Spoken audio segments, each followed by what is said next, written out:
திருச்சிற்றம்பலம். இந்திரேஸ்வராய நமக. ஆண்டோர்களே, சான்றோர்களே, தேச பக்தர்களே,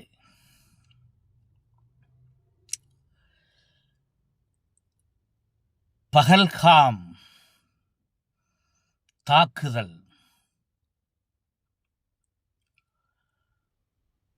காஷ்மீர் மாநிலத்தில், ஜம்மு காஷ்மீர் மாநிலத்தில் மிகச்சிறந்த சுற்றுலா தலமான பகல்காம் தாக்குதலை தீவிரவாதிகள் செய்திருக்கிறார்கள். 28 இந்திய குடிமக்கள் இறந்திருக்கிறார்கள். இதை பற்றி பாரத பிரதமர் மாண்புமிகு மோடி அவர்கள் எச்சரிக்கை விடுத்திருக்கிறார். எச்சரிக்கை விடுக்கின்ற பொழுது இந்தியாவினுடைய ஒருமைப்பாட்டை வலுவாக சொல்லியிருக்கிறார். இந்த தீவிரவாத தாக்குதல் என்பது 140 கோடி இந்திய மக்கள் மீது நடத்தப்பட்ட தாக்குதலாகவே நாங்கள் கருதுகிறோம் என்று சொன்னார். என்றால் இந்தியாவில் வாழ்கிற 140 கோடி மக்களும் பாரத தாயின் பிள்ளைகள் என்பது உறுதிப்படுத்துகிறார். அது மட்டுமல்ல, சிந்து நதி ஒப்பந்தத்தை நிறுத்தி பாகிஸ்தானுக்கு சிந்து நதியிலிருந்து ஒரு சொட்டு நீர் கூட தரமாட்டோம் என்று சொல்லுகிறார். அதை நடைமுறையும் படுத்தினார். இதனுடைய விளைவு 70% சிந்து நதி நீர் பாகிஸ்தானில் இனிமேல் பாயாது. 30% மின்சாரத்தை உற்பத்தி செய்கிற ஆற்றல் மிக்க சிந்து நதி இனி பாகிஸ்தானுக்கு கிடையாது. பாகிஸ்தானியர்கள் இந்தியாவை விட்டு வெளியேற வேண்டும்.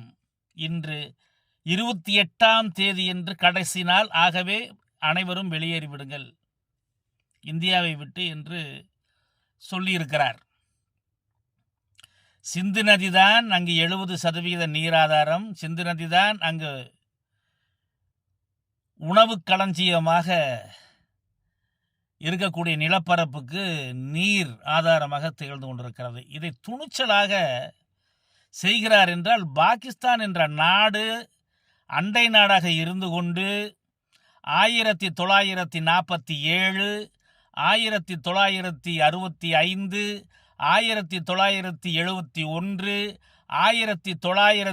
1999 என்று தொடர்ந்து நம்மோடு யுத்தம் செய்து தோல்வியை தழுவி உலக நாடுகள் மத்தியில் கேவலப்பட்டு போய் தன்னால் ஆளப்படுகிற மக்களுக்கு 3 வேளை உணவு கொடுக்க துப்பில்லாத ஒரு பாகிஸ்தான், தன்னால் ஆளப்படுகிற மக்களை செல்வ வளத்தோடு, வாங்கும் திறனுள்ள வளத்தோடு, தனிமனித வருமானத்தோடு உலக சந்தையில் மதிப்புமிக்க நாடாக மாற்றுவதற்கு அருகதை இல்லாத ஒரு பாகிஸ்தான், உலகத்தின் ரவுடிசம் நடத்துகின்ற இந்த பாகிஸ்தான் நம்மை தொடர்ந்து இவ்வாறு போருக்கு இழுத்து தோல்வியை தழுவிய பின்னர் அவன் முடிவு செய்கிறான், தொடர்ந்து தீவிரவாதிகளை ஊக்கி வைத்துக் கொள்வது, தன்னுடைய நிலப்பரப்பிலே அவர்களுக்கு பயிற்சி கொடுப்பது, நிலப்பரப்பிலே தீவிரவாதிகளுக்கு ஆதரவு கொடுப்பது. இது அந்த நாட்டினுடைய மந்திரி சொல்லுகிறார், நாங்கள் தீவிரவாதத்துக்கு ஆதரவு கொடுத்தோம் என்று. இது ஒப்புதல் வாக்கு மூலம். இந்த நேரத்தில் இந்தியா ஒன்றுபட்டு நிற்க வேண்டும் என்று கருதி தேசிய கட்சிகள் எல்லாம் மத்திய சர்க்கார், மத்திய அரசு எடுக்கக்கூடிய அனைத்து நடவடிக்கைகளுக்கும் நாங்கள் ஆதரவு கொடுக்கிறோம் என்று உறுதியளித்திருக்கிறார்கள். இந்த நிலையிலே தமிழகத்திலே ஒரு சில இந்த ஹரிஜன் கட்சிகள் என்று சொல்லப்படுகிற கட்சிகள்